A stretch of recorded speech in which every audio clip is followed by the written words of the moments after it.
अर्जुन एक साधारण किसान का बेटा था, लेकिन उसके सपने बहुत बड़े थे। वो अपने गांव के लिए कुछ बड़ा करना चाहता था, लेकिन ना तो उसके पास पैसा था और ना ही कोई बड़ी डिग्री।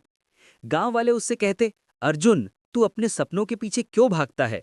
खेती कर, यही तेरा नसीब है।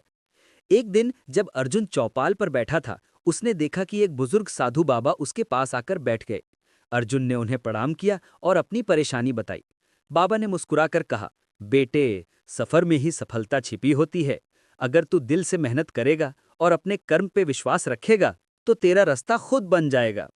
अर्जुन ने बाबा से पूछा, लेकिन बाबा, मैं तो एक साधारण लड़का हूं, मेरे पास तो कुछ भी नहीं। बाबा ने जवाब दिया, तेरे पास तेरा ईमान, तेरा दिल और तेरा जुनून है। ये तीन चीजें तुझे वहां ले जाएंगी जहां तू जाना चाहता है। हर भगवान का ध्यान कर और अपने सपनों के लिए एक छोटा सा कदम उठा। अर्जुन ने बाबा की बात मान ली। हर सुबह वो भगवान का ध्यान करता और अपने गांव के लिए कुछ नया सोचता। एक दिन उसने देखा कि गांव वाले अपने अनाज को शहर में बेचने के लिए परेशान होते थे, क्योंकि कोई अच्छी सड़क नहीं थी।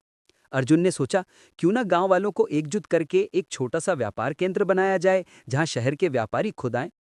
उसने गांव वालों को इकट्ठा किया, लेकिन सबने उसका मजाक उड़ाया। लेकिन अर्जुन ने हार नहीं मानी। उसने अपने छोटे से खेत का अनाज बेचकर थोड़ी सी रकम जमा की और गांव के एक पुराने मंदिर के पास एक छोटा सा केंद्र बनाया।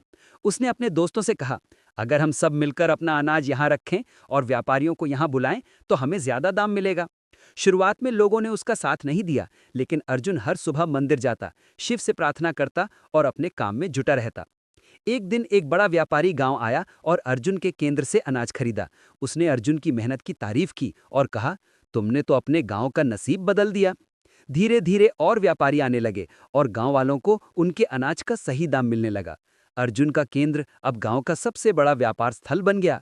लोग अब उसे अर्जुन बाबा कहने लगे, क्योंकि उसने न केवल अपना सपना पूरा किया, बल्कि पूरे गांव को एक नया जीवन दिया। एक दिन वही साधु बाबा वापस आए और अर्जुन से बोले, देखा बेटे, शिव का आशीर्वाद और तेरा कर्म तुझे यहाँ तक ले आया। जब दिल में विश्वास हो और कर्म में शक्ति, तो भगवान खुद तेरा रास्ता बनाते हैं। सीख यानी नैतिक शिक्षा। जीवन के सफर में मुश्किलें तो आएंगी, लेकिन अगर हम अपने कर्म और भगवान पे विश्वास रखें, तो हर सपना हकीकत बन सकता है। ईश्वर का ध्यान और ईमान से उठाया गया हर छोटा कदम बड़े बदलाव ला सकता है।